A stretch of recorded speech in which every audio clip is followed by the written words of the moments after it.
I probably should have taken a drink of a drink before I started. Hold on. Oh, okay.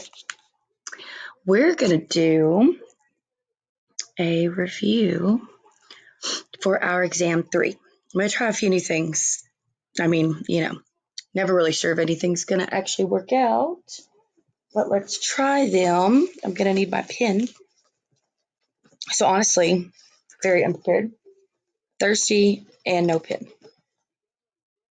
So what I did was, of course, I have the review saved as a PDF, and I just inserted the PDF into this whiteboard app that I use, and we'll be able to look at it while we solve the problems.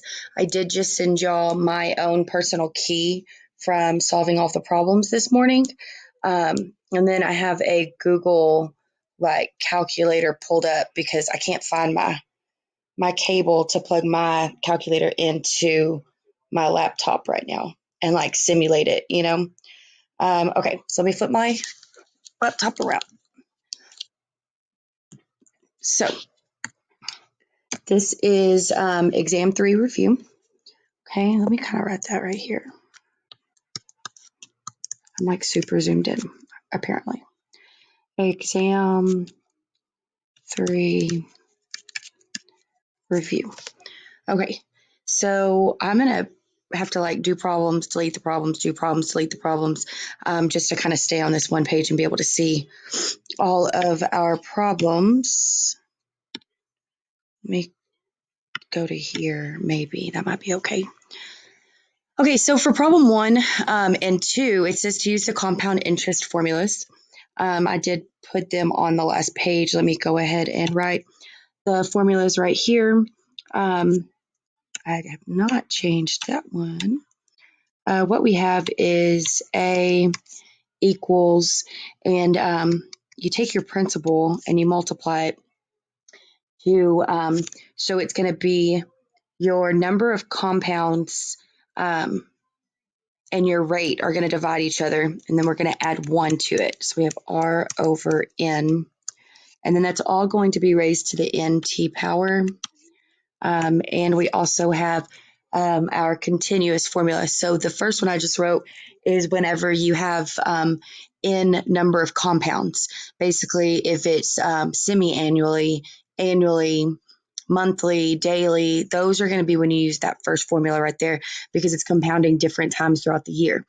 And so if a problem was to say that it was compounded continuously, what we do is A equals our principal amount times our Euler's number, which is E, and we're going to raise that to the R times T power.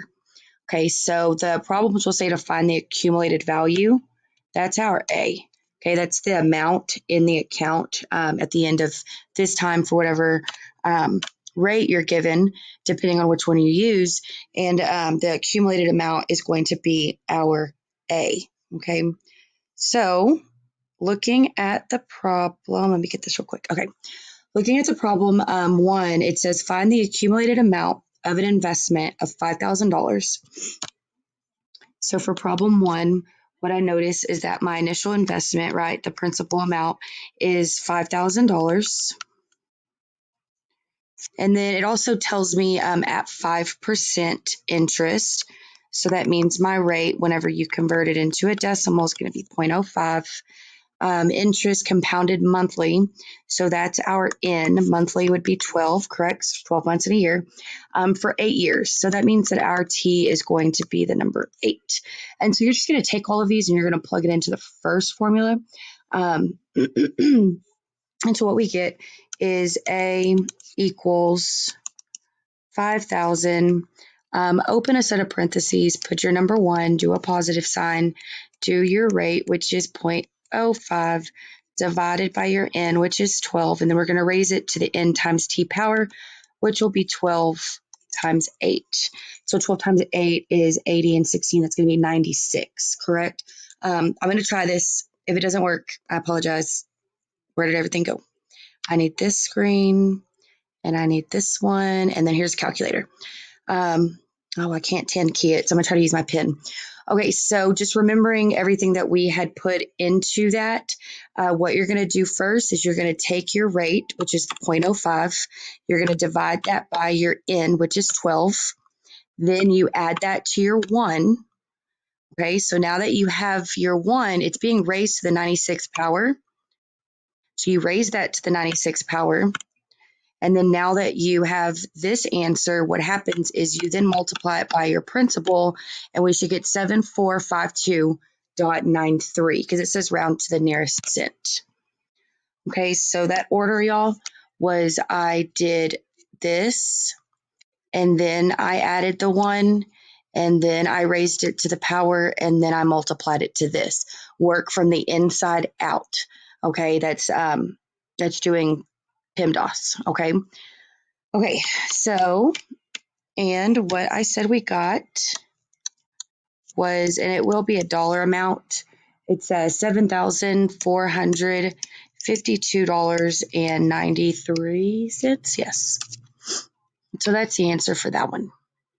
Okay. For problem 2, it tells me that the accumulated amount of an investment of $4,000, so that's my P, it's $4,000, at a 7% rate, which would be 0.07. Interest compounded continuously. That word continuously means that I'm going to use the second formula right here. And so for 3 years. So that means that what I have is a time of 3 years. If you notice also, whenever you see continuously, what they don't give us is the number of compounds. And because you need an n in this formula, that should also be what kind of helps you decide which one you're using, okay? So it wants us to find the accumulated amount.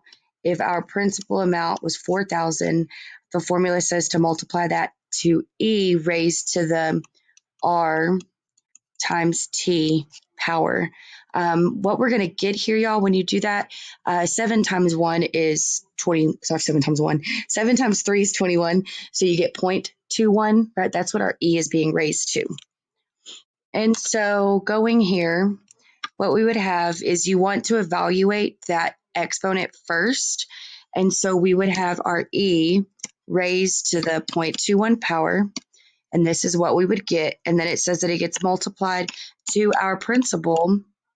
And so the amount that we should end up with for the accumulated value is $49.34.71. So we have that our A is the dollar amount, $41.34.71. And why? 49.34.71. So that's the answer there, y'all. Okay. Let me go ahead and actually get rid of all that.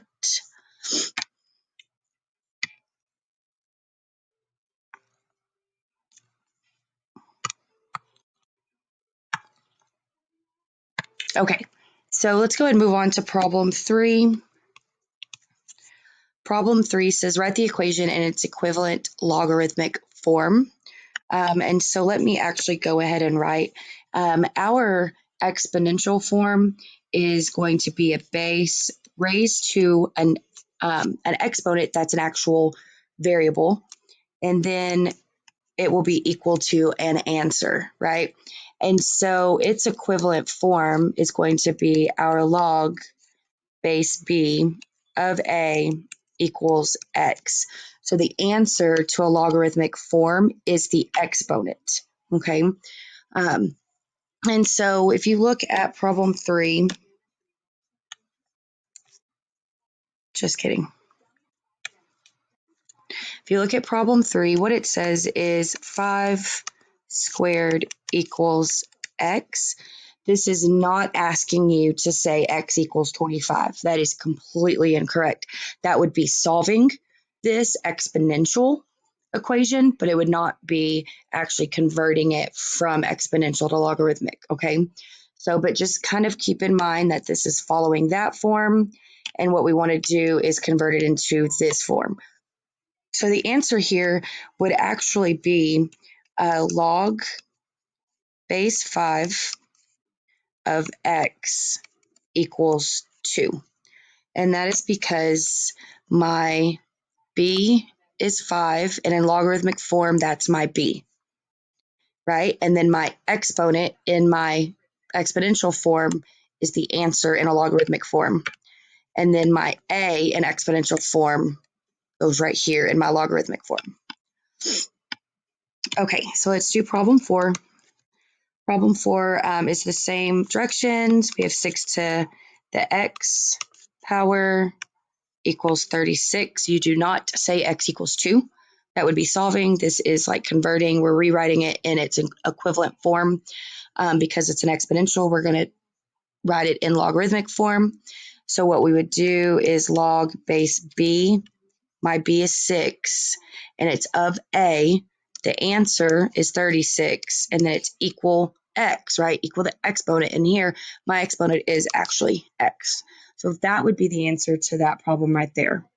Okay, I can actually do 5 and 6 because now we're just going to go from logarithmic to exponential. For problem 5, what we have is log base 4 of x equals 2. For problem 6, what we have is log base 6 of 216 equals x.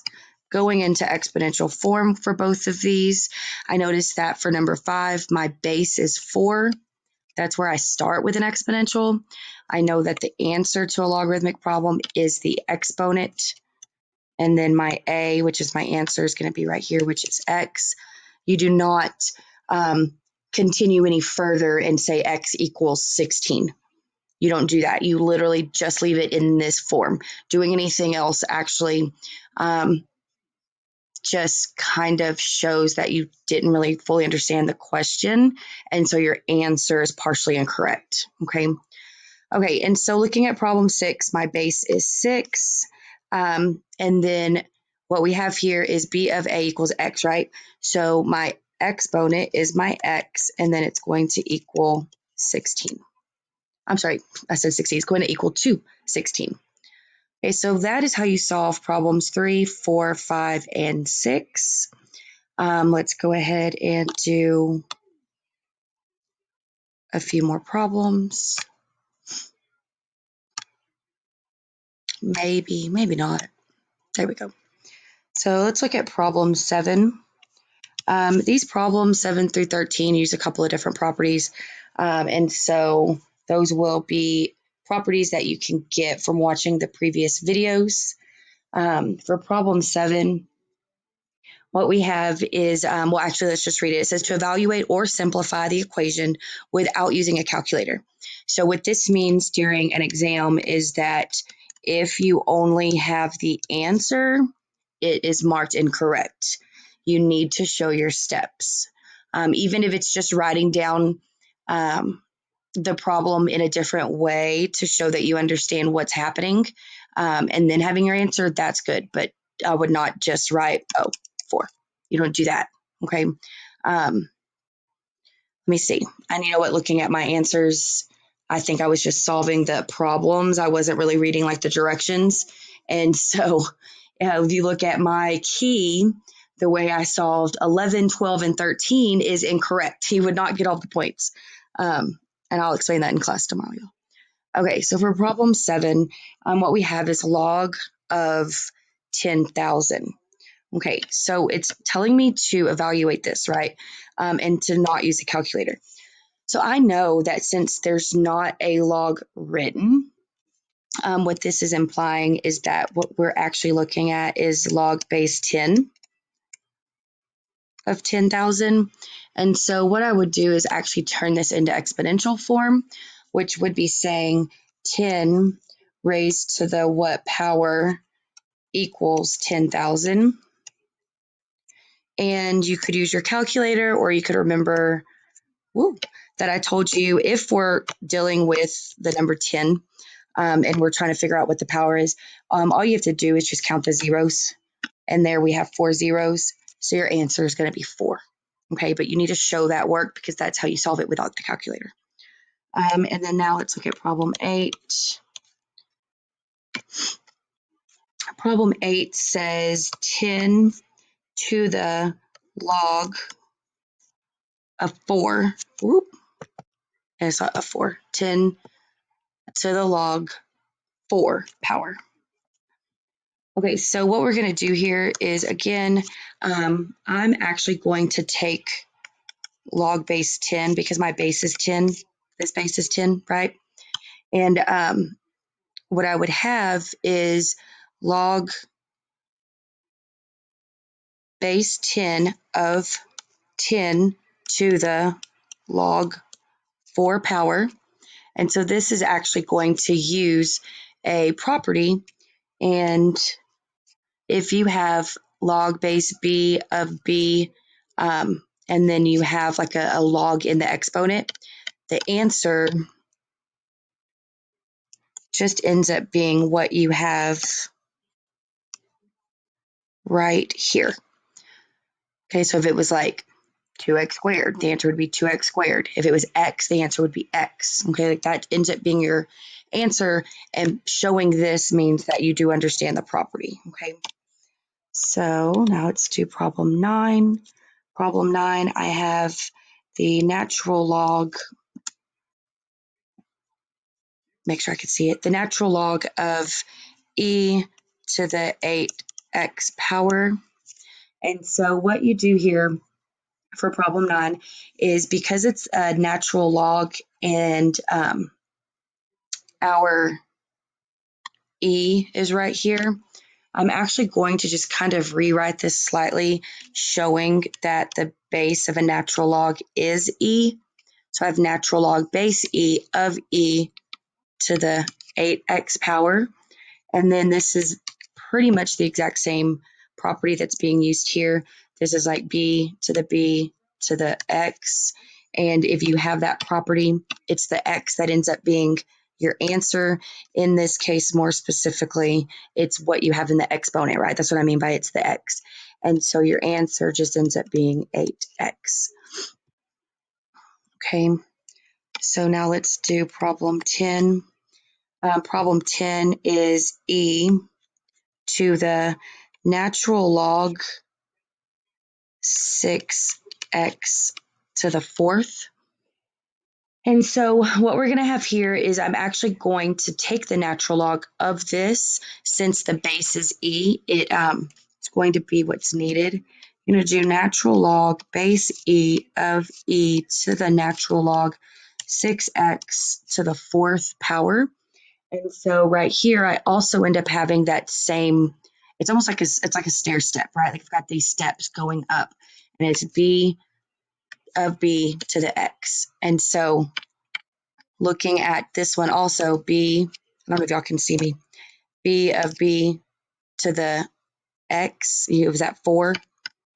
And then b of b to the x, it's that whole 8x. And then b of b to the x, it's going to be that 6x to the 4th. Okay, the answer is not going to be natural log 6x to the 4th. It's just going to be what is in that x place.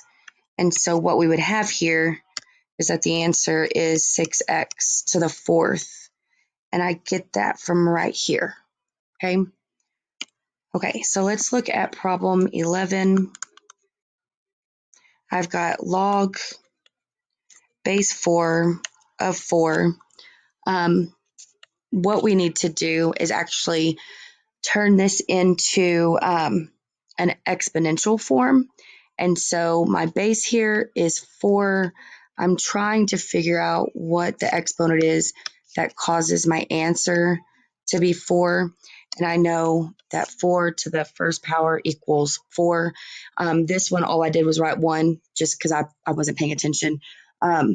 Go ahead and write it in this form, okay, so that you can get all of your points. Okay, if we look at problem 12,